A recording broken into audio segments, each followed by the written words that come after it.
কোথাও বাংলাদেশি নেই, তাই তো? মমতা বন্দ্যোপাধ্যায় বললেন যারা এসছে তারা সব 71 সালে এসছে। তো তাহলে কাদেরকে দিল্লি থেকে, গুজরাট থেকে, মুম্বাই থেকে পুশব্যাক করে পাঠানো হচ্ছে? কানটা ধরে হিরির করে কাদেরকে টেনে বার করা হচ্ছে? তারা কারা? মমতা বন্দ্যোপাধ্যায় জানেন না? আমি আপনাদের দেখাই, শুনুন, দেখুন, মন দিয়ে দেখুন।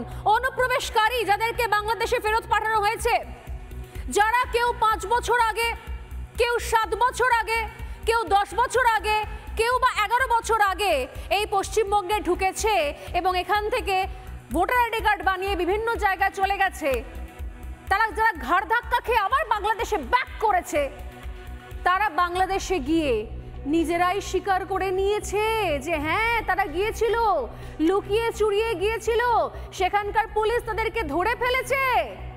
মমতা বন্দ্যোপাধ্যায় জানেন না বোধহয়। বেশ ভালো, না জানার একটা আরাম আছে, মজা আছে। চলুন শোনা যাক অনুপ্রবেশকারীরা তারা বাংলাদেশে গিয়ে কি বলছে। বাংলাদেশের সংবাদ মাধ্যমের বিভিন্ন জায়গাতে তাদের একটা বিশেষ প্রতিবেদন, সেই প্রতিবেদনেরই একটা অংশ, বাংলাদেশি সংবাদ মাধ্যমের একটা প্রতিবেদনের কিছু কিছু অংশ আমি আপনাদের সামনে তুলে ধরছি, তৃণমূল কংগ্রেসের সীমাহীন মিথ্যাচারকে এক্সপোজ করার জন্য, পর্দাফাঁস করার জন্য। দেখুন, আমি দিল্লি 6 বছর ধরে ছিলাম, দেশে আইছি। ওখান থেকে আমাকে বলছিল যে 1 মাসের মধ্যে যত বাংলাদেশি আছে তোমরা স্বেচ্ছায় এসে ধরা দাও। তাতে আমরা গায়ে 3 তারিখে যে ধরা দিয়েছিলাম। মানে 13-14 বছর ধরে থাকছি আর ধরা দিয়েছি মানে নিজ ইচ্ছায়।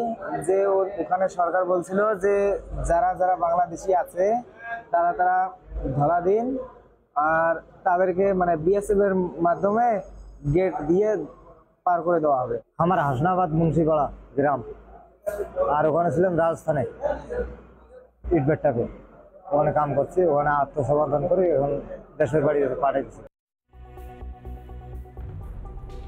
শুনলেন তো, যারা অনুপ্রবেশকারী, যারা চোরাগোপ্ত পথে ঢুকেছে, এদের সঙ্গে যারা 71 সালে এসেছে বা যারা 70-এর দশকে এসেছে, যারা বাঙালি হিন্দু, যারা বাংলাদেশে তাদের ধর্মীয় কারণে, ধর্মীয় পরিচয়ের জন্য নির্যাতিত হয়ে দেশ ছাড়তে বাধ্য হয়েছে, সীমাহীন অত্যাচার, অকথ্য অত্যাচার সহ্য করে যারা নিজের দেশ, নিজের ভিটে, নিজের জমি জায়গা ছেড়ে চলে এসেছিল এক কাপড়ে আমাদের দেশে, এই ভারতে, তাদের সঙ্গে এদের কোনো মিল নেই।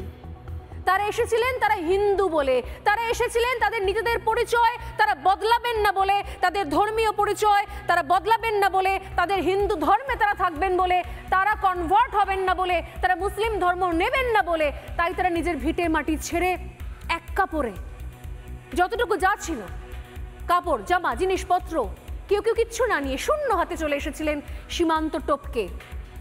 এবং সেই সময় ভারতবর্ষের সরকার তাদেরকে সেই মান্যতা দিয়েছিল, তাদেরকে বলেছিল এখানে আসতে, এখানে থাকতে। এবং আজ পর্যন্ত, আজকের দিন পর্যন্ত ভারতবর্ষ সিএ করে এই একই নিয়ম চালিয়ে যাচ্ছে।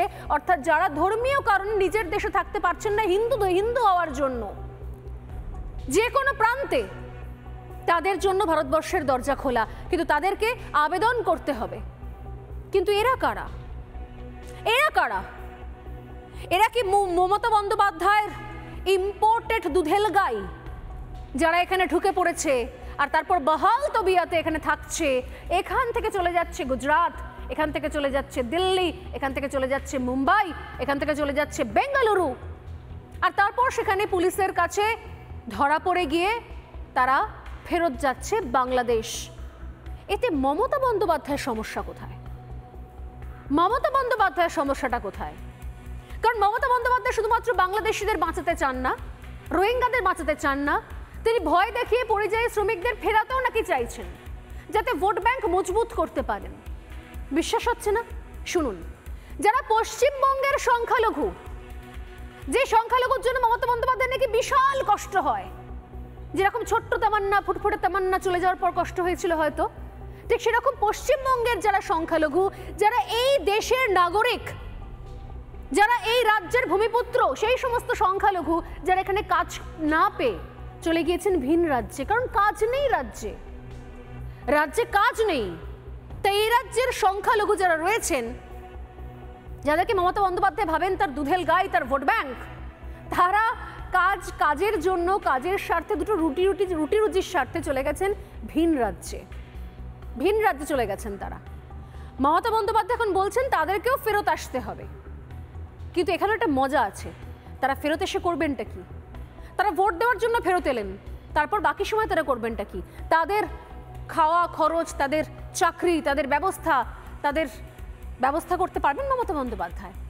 দেখুন, মমতা বন্দ্যোপাধ্যায় ভয় পেয়ে নাকি আতঙ্ক থেকে কি কোন জায়গা থেকে এই বাংলাদেশিদের পুশব্যাক করার সঙ্গে সঙ্গে মমতা বন্দ্যোপাধ্যায় অন স্টেজ মঞ্চ থেকে বলছেন যে সমস্ত সংখ্যালঘুরা পশ্চিমবঙ্গের তারা ভিন রাজ্যে চাকরি করছেন, কাজ করছেন, তাদেরকে অনুরোধ করছি তারা ফিরে আসুন তারা নিজের রাজ্যে। শুনুন মমতা বন্দ্যোপাধ্যায়ের বক্তব্য। খুব অত্যাচার হচ্ছে।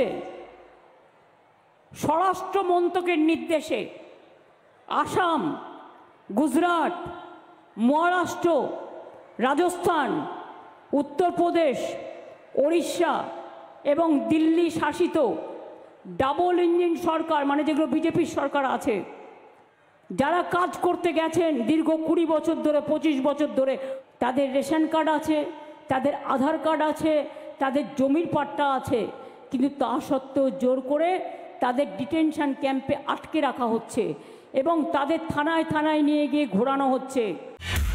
ওদের ফিরিয়ে আনো। আমার দরকার নেই বাংলার বাইরে গিয়ে কিছু দালালের কথা শুনে। যখন অত্যাচার হয় তখন তারা থাকে না, পালিয়ে যায়।